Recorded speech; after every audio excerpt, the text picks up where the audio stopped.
Mies Min con Jesús, América Latina. Señor mío y Dios mío, creo firmemente que estás aquí, que me ves, que me oyes. Te adoro con profunda reverencia. Te pido perdón de mis pecados y gracia para hacer con fruto este rato de oración. Madre mía Inmaculada, San José mi Padre y Señor, ángel de mi guarda, intercedan por mí.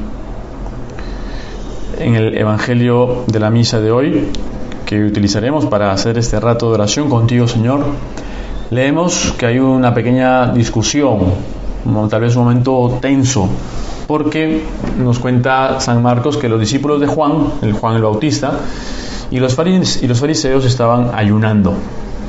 Y vinieron unos y le preguntaron a Jesús: los discípulos de Juan y los discípulos de los fariseos ayunan, ¿por qué los tuyos no? Podemos ver que hay como una especie de competencia o de comparación. Hay como unos grupos, los grupos de los fariseos, la secta más observante del judaísmo, con unas reglas, unas normas muy estrictas que quieren cumplir. Y luego los discípulos de Juan el Bautista, que empieza a proclamar la llegada del Mesías, y que para eso pues hay unos que le siguen, que quieren vivir como él, muy austero. Y por tanto no nos sorprende que tanto los fariseos y los discípulos de Juan y el mismo Juan ayunen. Y es lógico que al ver a Jesús de Nazaret, que tiene también unos seguidores que crecen en número, se pregunten: oye, ¿por qué nosotros ayunamos y ellos no? O sea, qué cómodos, qué felices, ¿no? Así cualquiera, ¿no? ¿Por qué los tuyos no?, le preguntan al Señor. Y viene una respuesta del Señor que nos puede dejar un poquito desconcertados. Les dice: ¿es que pueden ayunar los amigos del esposo mientras el esposo está con ellos? Mientras el esposo está con ellos no pueden ayunar. Llegarán días en que les arrebatarán al esposo y entonces ayunarán en aquel día.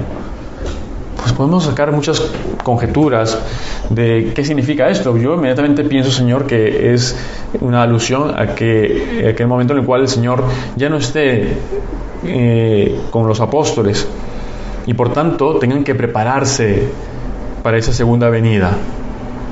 Y de allí el Señor les hace ver la importancia de vivir esa virtud tan bonita, que es la virtud de la templanza. ¿Qué es lo que está detrás de esos ayunos? Y es que aquí nos vamos a encontrar con un contraste y tal vez como una pequeña crítica que les hace el Señor. Y es: oye, ¿ustedes por qué ayunan? Es tal vez a donde quiere llegar Jesús. Qué bonito que ayunen, está muy bien, pero la pregunta es ¿por qué? Porque si no estarían locos. Hoy en día vemos a muchas personas que hacen dieta porque, bueno, quieren bajar de peso, o porque el médico les ha dicho que tienen que bajar ciertos niveles, por ejemplo, de colesterol, entonces se abstienen de ciertos alimentos. Otros para verse bien. Aquí en el hemisferio sur ya se acerca el verano, con lo cual pues muchos se preocuparán de verse bien, ¿no? Y es decir, hacen todos esos sacrificios, incluso ir al gimnasio o hacer calistenia, que está hoy muy de moda, pues con una finalidad. Que ahora mismo pues no vamos a juzgar esa finalidad si está bien o si está mal, ¿no? Depende de cada uno y por qué se hace, ¿no? El Señor les dice a los fariseos y a los discípulos de Juan: ¿ustedes por qué ayunan? ¿Ayunan simplemente porque es una regla que tienen ustedes? ¿O porque miran a lo que es más importante, en este caso el esposo? Jesús se presenta como el esposo. Ese esposo, por ejemplo, del libro del Cantar de los Cantares. Ese esposo y su amada. Pues es allí donde quiere llegar el Señor. Saber que hay una virtud, que es la virtud de la templanza, que nos ayuda a estar desasidos, es decir, estar desprendidos de las cosas de este mundo, de nuestros apetitos, de lo primero que se nos viene al gusto, a la mente, y saber utilizar cada cosa en su justa medida, no abusar de ellas, ser libres a fin de cuentas. Y tal vez esos fariseos no eran libres porque estaban como muy sujetos a esas normas estrictas. Y hoy, curiosamente, coincide con que la iglesia celebra a San Antonio Abad. Él es considerado como el padre del monaquismo, de la vida monástica. Y nos cuenta San Atanasio que cuando murieron los padres de San Antonio tendría unos 18 o unos 20 años, y entonces él se quedó a cargo de su única hermana, pequeña aún, y por tanto pues él pasó a ser el pater familias, ¿no? Y habían transcurrido unos pocos meses de la muerte de sus padres cuando San Antonio se dirigía, como era su costumbre, a la iglesia, y entonces iba meditando en su interior un pasaje, meditaba como en la Biblia se dice que los apóstoles lo habían dejado todo para seguir a Cristo. Y en concreto, como dicen los Hechos de los Apóstoles, muchos vendían sus posesiones y ponían el precio de venta a los pies de los apóstoles para que lo repartieran entre los pobres. Y entonces San Antonio pensaba también en lo que les esperaría en el cielo a esos hombres y esos primeros cristianos.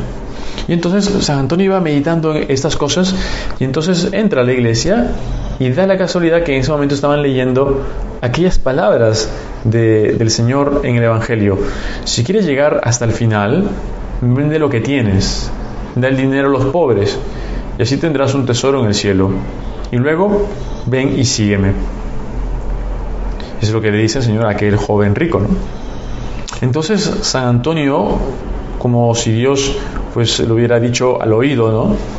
Y recordando lo que había leído en las Escrituras y aquellas palabras, pues salió enseguida de la iglesia y empezó a donar todas sus posesiones, a vender toda la heredad de sus padres, que eran muchas, ¿no?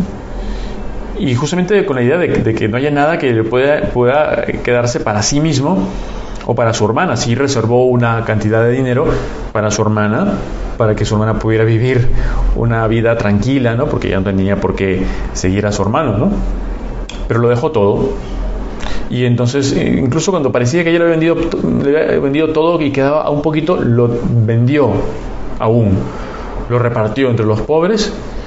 Y solo se quedó con esto para su hermana, a quien la dejó al cuidado de unas vírgenes. Antes todavía existen, el orden de las vírgenes, ¿no?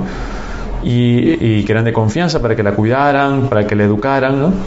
Y él se apartó del mundo.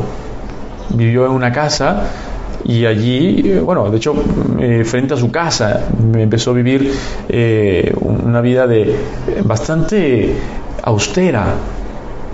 Y tanto lo justo, ¿no? Que él trabajaba para poder comer, poniendo en práctica lo que dice la Sagrada Escritura, ¿no? El que no trabaja, que no coma, dice San Pablo.